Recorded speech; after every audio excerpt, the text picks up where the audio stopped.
by me being able to engage with people, I've understood the fears that people have. I've understood the hopes that people have.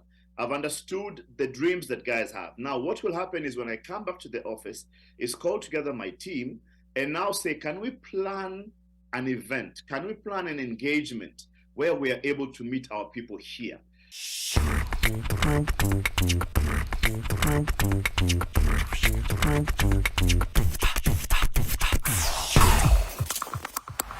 I You what? did not know him. You did not know who?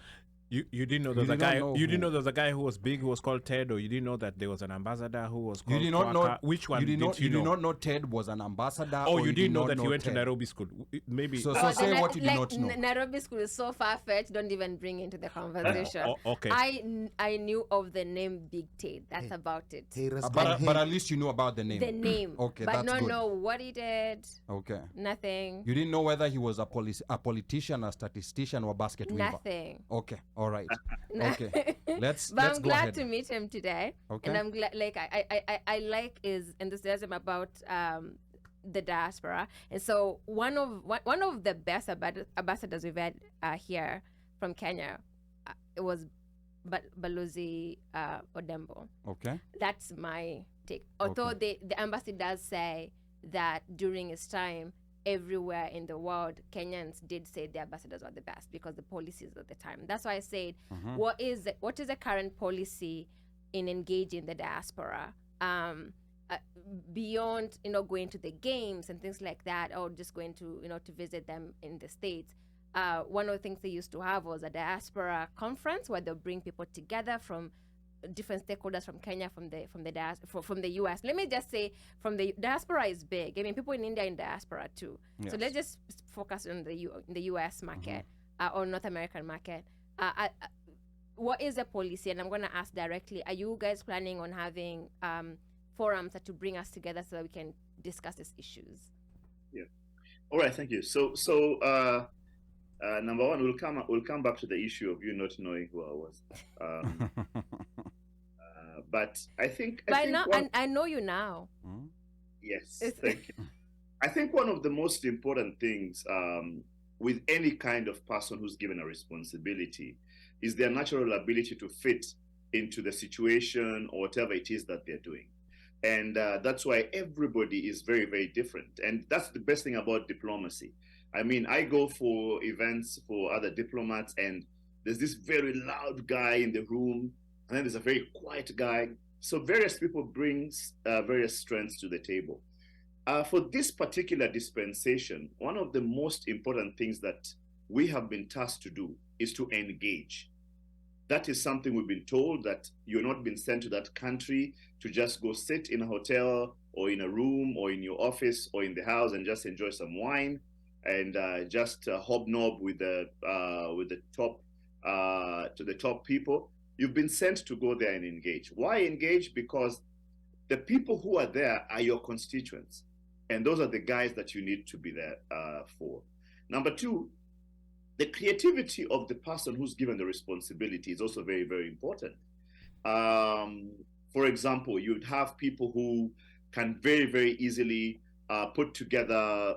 I'm an events guy. I'm an events guy for the last 20 years.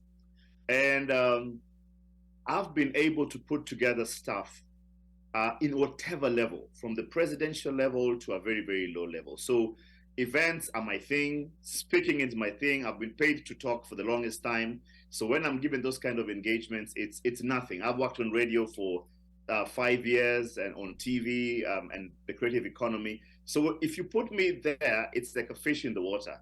I'm able to shine. So there's really no particular way that you're meant to engage, apart from you must engage. You must be able to do it. One of the things that happened when I came to LA, and I asked people, what kind of Balozi would you want to have? They would say a Balozi who's involved in our day-to-day life. So for example, every week I leave the office, I go visit a business run by a Kenyan, and I just hang out with them there, just to understand what is it that they go through. So this week I was with my friend who's a mechanic here in LA. He's a Kenyan guy called Dan. And I just hung out in his place, and in the midst of everything, get to know what does he think, what's his perspective, not only of the country, but also of the situations of Kenyans here. When you get to engage with people, you actually get to understand the hustler and understand this hustler. What is he really after? You know, I might be pushing an agenda for you, but you don't really like it. What you want is something totally different. By me being able to engage with people, I've understood the fears that people have. I've understood the hopes that people have. I've understood the dreams that guys have. Now, what will happen is when I come back to the office, is call together my team and now say, can we plan an event? Can we plan an engagement where we are able to meet our people here? For example, I understand about the whole issue of people coming all the way to get their passports and biometrics and everything, and I'm sure it's coming up in one of the questions.